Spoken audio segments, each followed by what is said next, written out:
Você já se perguntou como anda o coraçãozinho do seu animal de estimação? Então saiba que as cardiopatias podem até nem apresentar sinais. Nós conversamos com o médico veterinário cardiólogo para você entender a importância do check-up. Existem aqueles sinais clássicos que seriam tosse, dispneia, ou seja, aquele cansaço excessivo, cianose, que é a língua mais arroxeada, aumento de volume abdominal, aqueles cães de raça grande, eles ficam mais quietos, não querem andar, não querem correr, corre um pouquinho já para, tem mais restrição de exercício. Isso são sinais que chamam mais atenção. Mas o fato de o animal não ter sinal clínico não quer dizer que ele não tenha uma cardiopatia. Ele pode ter a cardiopatia e estar de forma subclínica.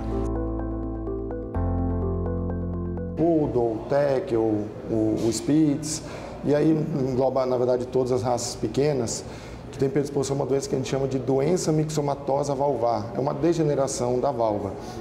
Isso normalmente começa o animal começa a apresentar os sinais dessa doença a partir dos 5, 7 anos de idade, que é quando a gente começa a fazer o diagnóstico. Então a gente indica que a partir dos 7 anos de idade, esses animais façam avaliações periódicas com o cardiologista.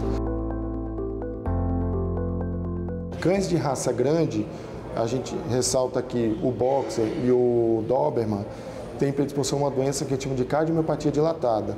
Essa doença ela se apresenta um pouco mais cedo. Então animais acima de 5 anos, a gente já indica essa avaliação periódica.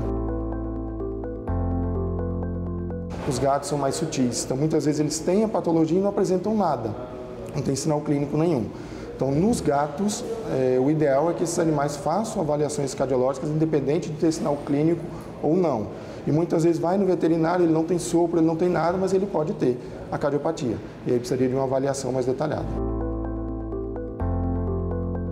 E existem as cardiopatias congênitas, que acomete mais algumas raças, mas pode apresentar em qualquer um. Então, alguns animais que não desenvolvem, aqueles cachorrinhos pequenininhos, que os irmãos crescem e ele não, está sempre cansado, com a barriguinha grande, ele pode ter uma cardiopatia congênita e precisa de uma avaliação mais cedo. As cirurgias cardiovasculares têm evoluído muito nos últimos anos. Então, no Brasil, a gente faz basicamente as cirurgias de cardiopatias congênitas, que apesar de ser congênita, às vezes a gente faz de animais adultos, 5, 6, 7 anos de idade, que é quando vai ser detectado e quando faz exame, quando apresenta sinais clínicos. E aí a gente tem estenose de pulmonar, estenose aórtica, comunicação interventricular, tem várias patologias que a gente pode e deve fazer cirurgia nesses casos. A obesidade, ela não gera muitas cardiopatias como no ser humano. Então, a gente não tem muitos problemas. O infarto, que acontece muito no ser humano, que é a principal patologia no ser humano, a gente raramente tem isso nos cães. Porém, o sobrepeso leva a algumas dificuldades respiratórias que pode piorar uma cardiopatia. O que a gente recomenda é cobre sempre do seu veterinário exames do verme do coração, exames específicos para o verme do coração para fazer a prevenção, avaliação pré-cirúrgica. Independente da idade, o eletrocardiograma é indicado em todos os pacientes. A gente tem pego arritmias em animais novos, 7 meses, 1 ano de idade, clinicamente bem, quando a gente vai fazer avaliação pré-cirúrgica, detecta determinadas arritmias. Não é o comum, mas a gente tem pego.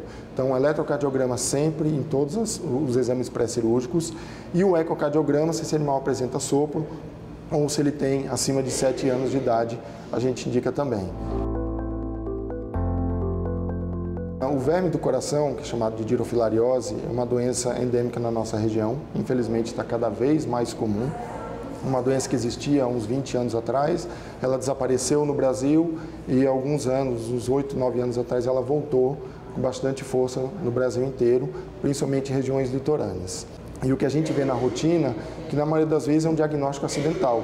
Então, o paciente vai fazer um exame por algum outro motivo, uma avaliação pré-cirúrgica, e a gente acaba detectando o verme.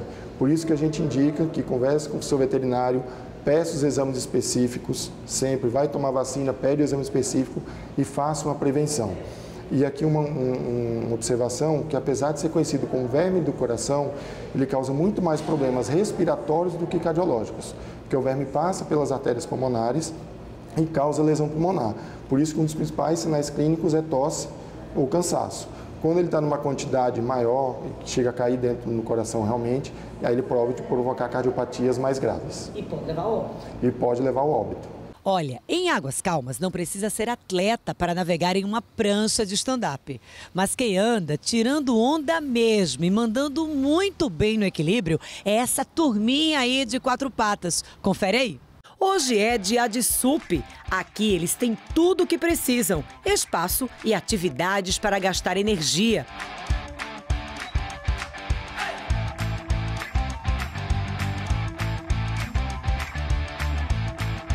E na hora de subir na prancha, como será que eles se comportam? Bom, depende. A maioria dos cachorros, quando a gente põe na prancha, eles têm o costume de pular, principalmente os que gostam de água. O que a gente faz? A gente deixa eles nadando, quando eles cansam e eles ficam numa boa.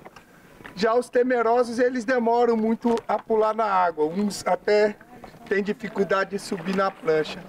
Mas geralmente todos que vêm aqui gostam. A adaptação ao esporte vai depender também da raça e da frequência com que eles praticam. O labrador gosta muito, mas o labrador é bem afoito, como vocês veem.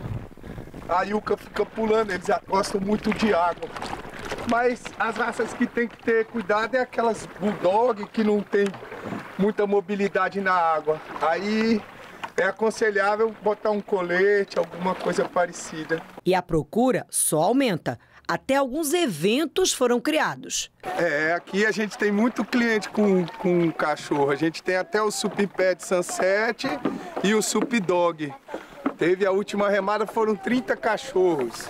Então tem muito cliente aqui. Geralmente final de semana vem 5, 6 cachorros de uma vez. A galera combina e vai curtir com os peludinhos na água.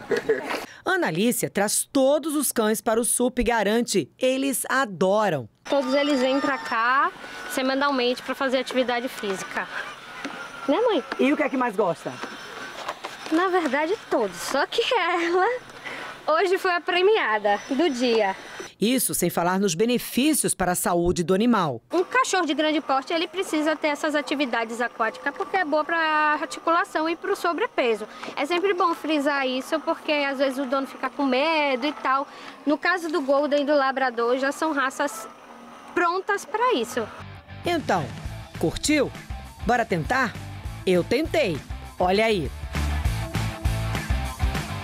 Fácil não é no começo, mas depois dá tudo certo e é só curtir esse visual na melhor companhia. O SUP propicia isso, porque em muitos lugares você não pode levar o seu bichinho, né?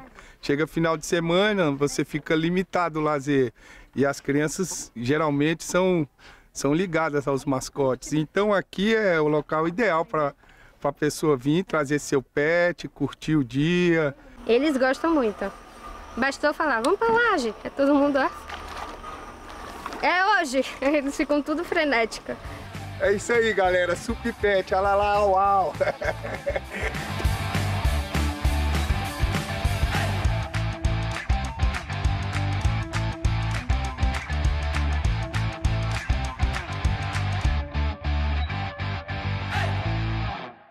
Depois do intervalo, hospedagem familiar.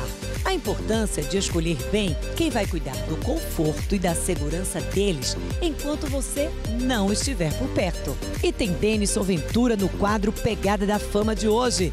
Não sai daí, o Canal Pet volta já.